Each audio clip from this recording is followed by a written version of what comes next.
എന്തായാലും ഇവ നുണ പറയണമായിരിക്കും എന്ന് കരുതി ഞങ്ങൾ നിന്ന ഡ്രസ്സിൽ തന്നെ ഇവിടുന്ന് ഇറങ്ങാണ്. ഒരു ലേഡി സ്റ്റാഫ് എന്ന നിലയിൽ അങ്ങേര് പോലും ഒരു സാധനം എടുക്കാതെയാണ് ഞങ്ങൾ വണ്ടി കയറി പോയത്.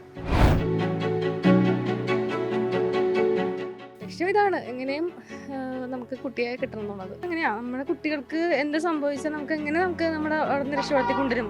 ആ അവസ്ഥയിലേക്ക് ഞങ്ങൾ പോയിക്കൊണ്ടിരിക്കുന്നത്. പിന്നെ ഇദ്ദേഹം അവരോട് കാര്യമായിട്ട് പറഞ്ഞു, പിടിക്കുന്ന മോളെ ഞങ്ങൾ കൂടിയുണ്ട്, എല്ലാത്തിനും സഹായമുണ്ട്, ഞങ്ങൾ വണ്ടിക്ക് ഒന്നിച്ച് പോകാം, നമുക്ക് നാട്ടിലേക്ക് പോകാമെന്ന് പറഞ്ഞു. ഒറ്റ സ്റ്റെച്ചിൽ ഞങ്ങൾ 1400 കിലോമീറ്റർ ഓടിച്ചിട്ടാണ് ഇന്ന് രാവിലെ എത്തിയത്. അപകടമൊന്നും പറ്റരുത്, കൊച്ചിനൊന്നും സംഭവിക്കരുത്.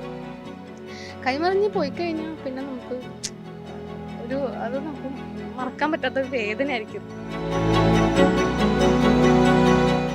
പുറത്ത് നോക്കിയപ്പോൾ തന്നെ അകത്ത് ബർത്തിൽ ഇരിക്കുന്നുണ്ട്. അപ്പം തന്നെ ചാടിക്കേറി പിടിച്ചു പുറത്തേക്ക് കൊണ്ടുവന്നു. ഇത് എൻ്റെ മക്കളോട് പറഞ്ഞു കൊടുക്കുന്ന പോലെ തന്നെ ഞാൻ പറഞ്ഞു കൊടുത്തിട്ടുണ്ട്.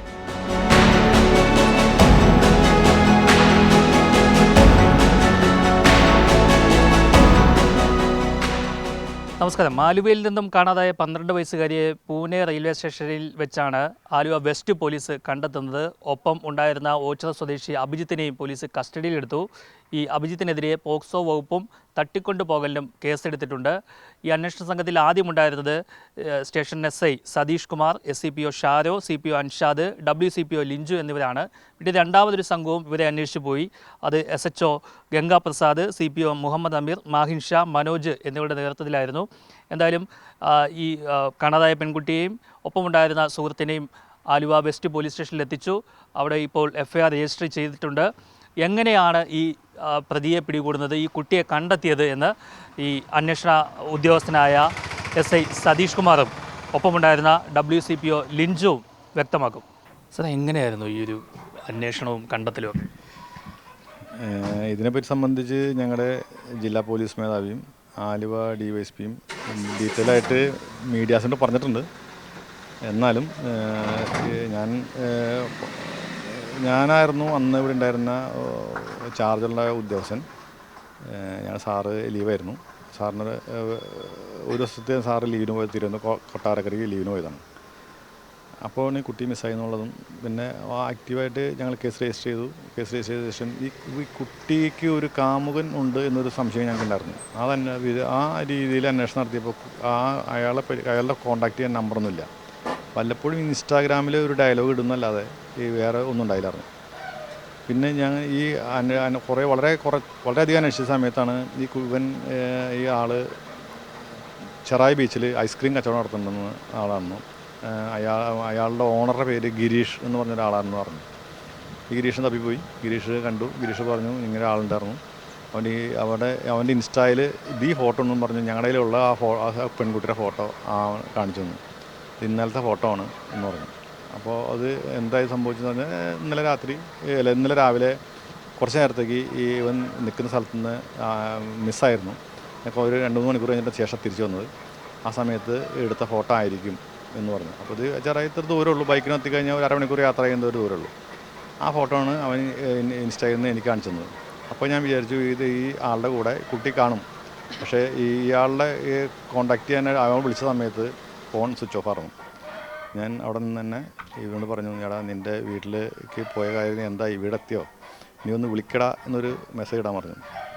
മെസ്സേജ് ഇട്ട് ഒരു 10 മിനിറ്റ് കഴിയുമ്പോഴത്തേക്കും ആൾ വിളിച്ചു. വിളിച്ച സമയത്ത് ഞാൻ സൈബർ സെല്ലിനോട് പറഞ്ഞു ഈ നമ്പറിൻ്റെ ലൊക്കേഷൻ തരാൻ പറഞ്ഞു. ലൊക്കേഷൻ എടുത്ത് തന്നപ്പോൾ അത് കാസർഗോഡാണ് ലൊക്കേഷൻ കാണിച്ചത്. പിന്നെ ഞങ്ങൾ ഇപ്പോൾ ഇവൻ അതേ സമയത്ത് തന്നെ വേറെ ആളെ വിളിച്ചിട്ട് പറഞ്ഞു ഞാൻ വീട്ടിൽ പോയിട്ടില്ല, ഞാൻ നിൽക്കുന്നത് കന്യാകുമാരിയിലാണ്, ഞാൻ ഇപ്പോൾ കന്യാകുമാരി ലൊക്കേഷനിലെന്ന് പറഞ്ഞു. അപ്പോൾ ഞങ്ങൾക്ക് കൺഫ്യൂഷനായി. ഇനി ലൊക്കേഷൻ അവിടെയും ആൾ കന്യാകുമാരിയിലാണെങ്കിൽ പ്രശ്നമാണല്ലോ. അപ്പോൾ എന്തായാലും ഇവ നുണ പറയണമായിരിക്കും എന്ന് കരുതി ഞങ്ങൾ നിന്ന ഡ്രസ്സിൽ തന്നെ ഇവിടുന്ന് ഇറങ്ങാണ്. കൂടെ വന്ന ആളുടെ സ്വന്തം കാറിൽ പുറപ്പെട്ടു. ഇദ്ദേഹവും ഒരു ലേഡി സ്റ്റാഫ് എന്ന നിലയിൽ അങ്ങേര് പോലും ഒരു സാധനം എടുക്കാതെയാണ് ഞങ്ങൾ വണ്ടി കയറി പോയത്. ഇവിടുന്ന് കാസർഗോഡ് ലൊക്കേഷൻ കിട്ടുന്നില്ല. അവിടെ ചെന്ന് ലാസ്റ്റ് നോക്കുമ്പോൾ അവൻ ലൊക്കേഷൻ നിയർ ഗോവയാണ്. അത് കഴിഞ്ഞ് ഞങ്ങൾ യാത്ര പുറകെ നടന്നു. മംഗലാപുരത്ത് വീണ്ടും ലൊക്കേഷൻ നോക്കിയപ്പോൾ അവൻ ലൊക്കേഷൻ ധാരാവി എത്തി. ധാരാവി എന്ന് പറഞ്ഞ സ്ഥലം ഭയങ്കര ക്രൗഡറായ ഏരിയ ആണെന്നും അത് അത്ര ഈസിയല്ല കണ്ടുപിടിക്കാൻ ഞങ്ങളുടെ മനസ്സിൽ കണ്ടായിരുന്നു. ഞങ്ങൾ യാത്ര തുടരാനും അവിടുത്തെ ഇവിടെ കേരള പോലീസിൽ തന്നെയുള്ള ജൂലപ്പടി മഹേഷ് എന്ന് പറഞ്ഞൊരു SP ഉണ്ട്. അദ്ദേഹത്തിൻ്റെ ബാച്ചിലുള്ള ഒരു ഗോകുൽ രാജ് എന്ന് പറഞ്ഞ ഒരു IPS ഉദ്യോഗസ്ഥനുണ്ട്. മഹാരാഷ്ട്ര കേഡറാണ്. അദ്ദേഹത്തിൻ്റെ വീട് പത്തനംതിട്ടയാണ്. അപ്പോൾ അദ്ദേഹത്തിൻ്റെ നേരത്തെ പരിചയമുള്ളതാണ്. ഞാൻ സാറിനോട് ഒന്ന് സഹായിക്കാമോ എന്ന് ചോദിച്ചു. സാർ പറഞ്ഞു തീർച്ചയായും സഹായിക്കാം, ഡീറ്റെയിൽസ് ഇട്ടെന്ന് പറഞ്ഞു. ഡീറ്റെയിൽസ് ഇട്ടു. അപ്പോൾ തന്നെ അദ്ദേഹം കുറച്ച് കഴിഞ്ഞ് പറഞ്ഞു സംഭാജി എന്ന് പറഞ്ഞ ഒരു സീനിയർ ASP നിങ്ങൾ വിളിക്കും, അതല്ലെങ്കിൽ നിങ്ങളെ കോൺടാക്ട് ചെയ്യുക എന്തെങ്കിലും കാര്യം ഉണ്ടെങ്കിൽ അവിടെ പാർട്ടി വിട്ടെന്ന് പറഞ്ഞു. കുറച്ച് കഴിഞ്ഞ് വീണ്ടും വിളിച്ചു പറഞ്ഞു 3 പാർട്ടി വിട്ടിട്ടുണ്ട്. അവർ അന്വേഷിച്ചിട്ട് കിട്ടിയില്ല. അത്ര ക്രൗഡറായ ഏരിയയാണ്. സാധാരണ ടൈപ്പ് ലൊക്കേഷനിൽ 20 മീറ്റർ ചുറ്റളവിൽ കേരളത്തിൽ ഒരു 50 പേരുണ്ടെങ്കിൽ ആ ധാരാവി എന്ന് പറഞ്ഞ സ്ഥലത്ത് ഒരു 500-600 പേരുണ്ടാവും. നമുക്ക് അത്രയ്ക്ക് ഉറപ്പുണ്ടെങ്കിൽ മാത്രമേ ആളെ പെട്ടെന്ന് പിടിച്ചെടുക്കാൻ പറ്റുള്ളൂ. അത് കാരണം അവർക്ക് കിട്ടിയിട്ടില്ല. 3 ടീമോടെ ഉണ്ട്, കിട്ടിയില്ല എന്ന് പറഞ്ഞു. ഞങ്ങൾ നിരാശരായി. പക്ഷേ ഫോൺ സ്വിച്ച് ഓഫായി. ഞങ്ങൾ എന്നാലും യാത്ര തുടർന്നു. അവിടെ നിന്ന് പിറ്റേ രാവിലെയാണ് ലൊക്കേഷൻ നോക്കിയപ്പോൾ ഷോളാപ്പൂർ എന്ന് പറഞ്ഞ സ്ഥലത്ത്, ഗോവയ്ക്കടുത്ത് ഷോളാപ്പൂർ എന്ന് പറഞ്ഞ സ്ഥലത്തല്ലോ വീണ്ടും ലൊക്കേഷനാണ്. ഇങ്ങനെ ഞങ്ങൾ നാട്ടിലേക്ക് പോകാനായിരിക്കുന്നില്ല. ആ വിവരങ്ങളൊക്കെ ഞങ്ങൾ അപ്പോൾ ഞങ്ങളുടെ SP സാറിനെയും DSP സാറിനെയും ഞങ്ങളുടെ CI ഗംഗാപ്രസാദ് സാറിനെയൊക്കെ അറിയിക്കേണ്ടായിരുന്നു.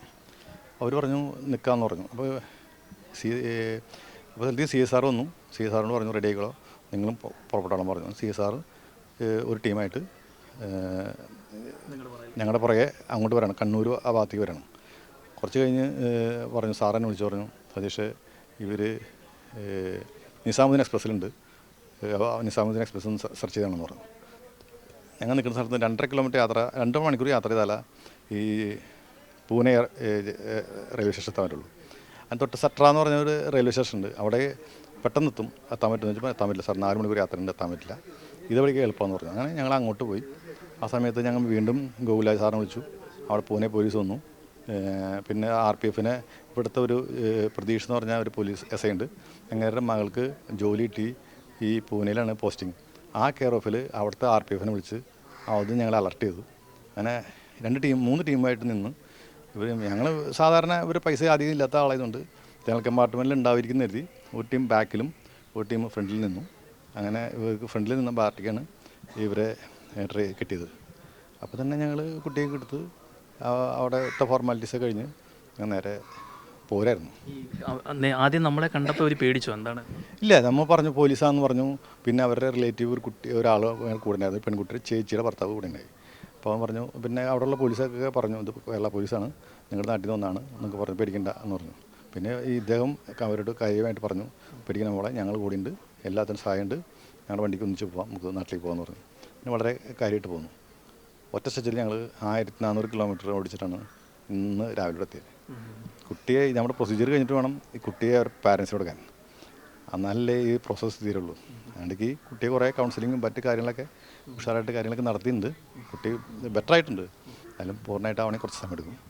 കുറച്ച് യാത്രയും വല്ലാത്ത ക്ഷീണവും ഒക്കെ ഉണ്ട്. കുട്ടി അത് പതുക്കെ റിക്കവറാവും. എന്നാലും വന്ന സ്റ്റേജിൽ നിന്ന് വളരെ ബെറ്റർ ആയിട്ടുണ്ട്. അതാണ് ശരി. മേഡം നിന്ന നിൽപ്പിലാണ് പോയത്, ഒരു മുന്നറിയിപ്പും ഇല്ല അല്ലേ? ഒരു മുന്നറിയിപ്പും ഉണ്ടായില്ല. അതിവിടെ വന്ന് ഇപ്പം ഇത്രയും സിറ്റുവേഷൻ ഇങ്ങനെയാണ്, നമുക്ക് എമർജൻസി ആയിട്ട് പോകണം എന്നുള്ള അവസ്ഥയിൽ നമുക്ക് ഒന്നും പിന്നെ നോക്കിയിട്ട് കാര്യമില്ല.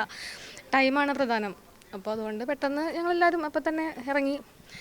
ലക്ഷ്യം ഇതാണ്, എങ്ങനെയും നമുക്ക് കുട്ടിയെ കിട്ടണം എന്നുള്ളത്. മുംബൈ എത്തി എന്ന് പറഞ്ഞപ്പോഴാണ് എല്ലാവരും ആകെ തളർന്നുപോയി. എല്ലാവരും ടെൻഷനായിപ്പോയി, എന്ത് സംഭവിക്കാം, എങ്ങനെയാണ് 12 വയസ്സല്ലേ ഉള്ളൂ, ആർക്കും ചൂഷണം ചെയ്യാൻ പറ്റിയ പ്രായമാണ്. അപ്പോൾ ഞങ്ങൾക്ക് ആ ഒരു ടെൻഷൻ, എന്തൊക്കെയാണ് അവിടെ നടക്കുക എന്നുള്ളതുള്ള. അപ്പോൾ അതൊന്നും സംഭവിക്കാതെ കുട്ടിയെ നല്ല രീതിയിൽ നമുക്ക് തിരിച്ചു കൊണ്ടുവരണം. അപ്പോൾ നമുക്ക് ലൊക്കേഷനൊക്കെ ഇങ്ങനെ ചേഞ്ച് ആവും തോറും മാനസിക സമ്മർദ്ദമാണ്. ഭക്ഷണം കഴിക്കാണ്ടൊക്കെ നിന്നിട്ടൊന്നും ഞങ്ങൾക്കൊരു പ്രശ്നമല്ല, അതൊക്കെ നമുക്ക് അനുഭവം ഉള്ളതാണ്. ഇതിക്ക് മുമ്പായാലും നമുക്ക് ഹെൽത്തി പ്രോബ്ലംസ് ഒന്നും ഞങ്ങളെ ആരും ബാധിക്കുന്നില്ല. പക്ഷേ മാനസികമായിട്ട് ഞങ്ങൾ സ്ട്രെസ്സാണ്. അവിടെ എന്താ നടക്കുക, അതിന് മുമ്പ് നമുക്ക് എത്തിപ്പെടണം എന്നുള്ളത് മാത്രം. അമ്മയുടെ വേവലാതി അത് നമുക്കുണ്ട്, കൂടെ ഉണ്ട് എപ്പോഴും. കാരണം 2 പെൺകുട്ടികളുണ്ട് എനിക്ക്, 2 9ാം ക്ലാസ്സിൽ പഠിക്കണുള്ളൂ. അപ്പോൾ നമുക്ക് അതും കൂടെ ആണ്. പോലീസ് ഉദ്യോഗസ്ഥനുപരി ഞങ്ങൾക്ക് എല്ലാവർക്കും മക്കളൊക്കെ ഉള്ളതല്ലേ. അപ്പോൾ നമ്മുടെ മക്കളെ പെട്ടെന്ന് നമുക്ക് എങ്ങനെയാണ്, നമ്മുടെ കുട്ടികൾക്ക് എന്ത് സംഭവിച്ചാൽ നമുക്ക് എങ്ങനെ നമുക്ക് നമ്മുടെ അവിടെ നിന്ന് രക്ഷപ്പെടുത്തി കൊണ്ടുവരും, ആ അവസ്ഥയിലേക്ക് ഞങ്ങൾ പോയിക്കൊണ്ടിരിക്കുന്നത്. അതാണ് മെയിനായിട്ട് നിൽക്കുന്നത്.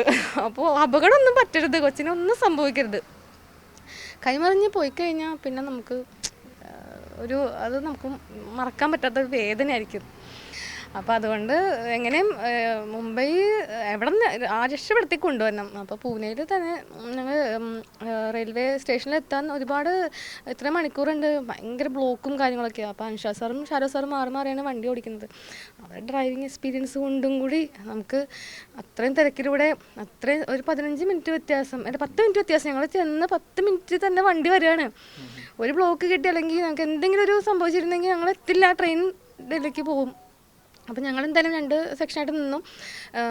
പുറത്തേക്ക് ഫ്ലോ ഉണ്ട്, പുറത്തേക്കുള്ള ഫ്ലോയിൽ കണ്ടില്ലെങ്കിൽ നമ്മൾ അകത്തേക്ക് നോക്കി കയറും ഞങ്ങൾ പോകും. ഞങ്ങൾ ആ വണ്ടി തന്നെ സെർച്ച് ചെയ്ത് പോകും. അങ്ങനെ കണക്കാക്കി നിൽക്കുന്നത്. അപ്പോൾ ഫോൺ കോൺടാക്റ്റ് ഉണ്ട് 2 സൈഡിലും. അപ്പോൾ നിങ്ങൾ കയറുകയാണെങ്കിൽ നമുക്ക് കയറി തന്നെ പോവാം, കണ്ടില്ലെങ്കിൽ കയറിക്കോ എന്നുള്ളത് നിൽക്കുകയാണ്. അപ്പോൾ കോൺടാക്റ്റിൽ നിർത്തി 2 സെക്ഷനിലും. എന്നിട്ട് പുറത്ത് നോക്കിയപ്പോൾ തന്നെ അകത്ത് ബർത്തിൽ ഇരിക്കുന്നുണ്ട്. അപ്പം തന്നെ ചാടി കയറി പിടിച്ചു പുറത്തേക്ക് കൊണ്ടുവന്നു. കൊച്ചാകെ പെട്ടെന്ന് ടെൻഷനൊക്കെ ആയിരുന്നു. പിന്നെ നമ്മൾ പറഞ്ഞു, പിന്നെ അവിടെ അടുത്ത് കൂടി നിന്നവരൊക്കെ നമ്മളെ പോലീസാണെന്നറിയില്ലല്ലോ. ഈ 2 പേരെ പിടിച്ച് നമ്മൾ താഴത്തേക്ക് ഇറക്കുമ്പോൾ നമ്മൾ ക്രൗഡല്ലേ, എല്ലാവരും എന്താണെന്ന് ചോദിച്ചപ്പോൾ ഭാഷ, അപ്പോൾ റെയിൽവേ പോലീസും ആ സമയത്ത് എത്തി. അപ്പോൾ അവർക്കും ചോദിച്ചപ്പോൾ നമ്മൾ പോലീസാണെന്ന് പറഞ്ഞപ്പോൾ പിന്നെ എല്ലാവർക്കും ഓക്കെ. അങ്ങനെ കുട്ടിയോടും പറഞ്ഞു, നമ്മൾ ഒന്നും പേടിക്കാനില്ല, നമ്മൾ രക്ഷപ്പെടുത്താനാണ് വന്നത് എന്നുള്ളതിൽ പറഞ്ഞ് മനസ്സിലാക്കി. കുട്ടി കൂളായി കുറച്ച് സമയത്തിനുള്ളിൽ തന്നെ. 24 മണിക്കൂറെടുത്തു ഇവിടെ വരെ എത്താൻ. അതിൻ്റെ ഇടയ്ക്ക് എന്തൊക്കെ കാര്യങ്ങൾ കുഞ്ഞിന് പറഞ്ഞു കൊടുത്തു? അത് എൻ്റെ മക്കളോട് പറഞ്ഞു കൊടുക്കുന്ന പോലെ തന്നെ ഞാൻ പറഞ്ഞു കൊടുത്തിട്ടുണ്ട്. അപ്പോൾ കുടുംബ പശ്ചാത്തലമാണ്. കുറേയൊക്കെ പിള്ളേരെ വീട്ടിൽ കിട്ടാത്തത് അന്വേഷിച്ചല്ലേ അവർ പുറത്തേക്ക് പോവുള്ളൂ. വീട്ടിൽ നമ്മൾ സ്നേഹം കൊടുക്കുന്നുണ്ടെങ്കിൽ അവരൊരിക്കലും പുറത്തേക്ക് പോകില്ല. അതന്വേഷിച്ച് നമുക്ക് എന്ത് കിട്ടുന്നില്ല, അതാണ് നമ്മൾ ഡിമാൻഡ് ചെയ്യുന്നത്. അപ്പോൾ അതാണ് എന്തുറപ്പാണ് ആ കുഞ്ഞിന് കൊടുത്തത്? അത് മോളോട് പറഞ്ഞത് വേറെ ഒന്നുമല്ല, നിനക്ക് നിൻ്റെ അച്ഛൻ്റെ അമ്മയുടെയും നിൻ്റെ നാട്ടിലും കിട്ടുന്ന സുരക്ഷ നിനക്ക് വേറൊരു സ്ഥലത്തും പോയാലും കിട്ടില്ല. അത് മനസ്സിലാക്കി തന്നെ മുന്നോട്ട് പോകും. ഒരു ടാർഗറ്റ് ഉണ്ടാവണം ജീവിതത്തിൽ. അങ്ങനെ എന്തുണ്ടെങ്കിലും കോൺടാക്ട് ചെയ്യാൻ പറഞ്ഞു. അതൊക്കെ പറഞ്ഞിട്ടുണ്ട്. അതൊക്കെ അറിയാലോ, പോലീസുകാരുണ്ട് കൂടെ. നിങ്ങൾ ഇത്ര ചെറു പ്രായമാണ്, 18 വയസ്സായിട്ടില്ല. നിങ്ങൾ വീട്ടുകാർ മാത്രം ഉത്തരവാദിത്തമല്ല, സമൂഹത്തിൻ്റെ ഗവൺമെൻറ് ഉത്തരവാദിത്തമാണ് കുട്ടികളെന്ന് പറയുന്നത്. അപ്പോൾ അവർക്ക് എന്ത് സംഭവിച്ചാൽ വീട്ടുകാർ മാത്രമല്ല, നമ്മൾ ഡയറക്റ്റ് ഇൻവോൾവ് ആണ്. അച്ഛനെന്ന നിലയിൽ സാറിന് എന്താണ് പറയുന്നത്? നമുക്ക് ആ കുട്ടിയെ മോട്ടിവേറ്റ് ചെയ്യാനേ പറ്റുള്ളൂ. അപ്പോൾ കുറച്ച് പെൺകുട്ടിയാകുമ്പോൾ കുറച്ച് കാര്യങ്ങൾ നമുക്ക് ഹൈഡ് ചെയ്യേണ്ടി വരും. അപ്പോൾ അതൊക്കെ ലേഡി സ്റ്റാഫ് എന്ന നിലയിൽ ഇവർ പറഞ്ഞിട്ടുണ്ട്. ഞാൻ അല്ലാതെ കുട്ടിയോട് പഠിക്കണം, നല്ല രീതിയിലെത്തണം, നല്ല ഉയർന്ന സ്ഥാനങ്ങളിലെത്തിയാൽ മാത്രമേ നിങ്ങളുടെ ജീവിതം പൂർണ്ണമാവുള്ളൂ, മറ്റുള്ളവർക്ക് നിങ്ങൾ പാടാവണം. അതുകൊണ്ട് നിങ്ങൾ കൂടുതൽ ഉഷാറായിട്ട് മുന്നോട്ട് പോയാലേ പറ്റുള്ളൂ. സമൂഹത്തിൽ കുറച്ച് ദിവസം ആളുകൾ ഇന്ന് ചോദിച്ചാലും അതിനെപ്പറ്റി കമൻറ്റ് ചെയ്യരുത്, തല ഉയർത്തി തന്നെ ജീവിക്കണം എന്ന് പറഞ്ഞിട്ടുണ്ട്. Okay, thank you. എന്തായാലും പോലീസുകാർക്കൊക്കെ അഭിനന്ദനം. ഇവരെല്ലാവരും ഒരു അച്ഛൻ അല്ലെങ്കിൽ ഒരു അമ്മ എന്നുള്ള രീതിയിൽ തന്നെയാണ് ഈ അന്വേഷണത്തിനായി മുന്നിട്ടിറങ്ങിയത്. നേരത്തെ ഈ ഉദ്യോഗസ്ഥർ പറഞ്ഞ പോലെ തന്നെ ഒന്നും നോക്കാതെ ഒരു മുന്നൊരുക്കവുമില്ലാതെ അപ്പോൾ തന്നെ അവർ ഇറങ്ങി ഈ കുട്ടിയെ കണ്ടെത്തുക, എങ്ങനെയും കണ്ടെത്തുക എന്നുള്ള ലക്ഷ്യത്തോടു കൂടി തന്നെയാണ് തിരിച്ചത്. ഒരുപാട് ദുർഘടമായ മാർഗങ്ങളൊക്കെ ആയിരുന്നു, അതെല്ലാം മറികടന്നാണ് ഈ കുട്ടിയെ കണ്ടെത്തിയത് എന്നാണ് അവർ വ്യക്തമാക്കിയിരിക്കുന്നത്. ആലുവയിൽ നിന്നും DK ദിലീപിനോടൊപ്പം R. പിയൂഷ്, മറുനാടൻ മലയാളി.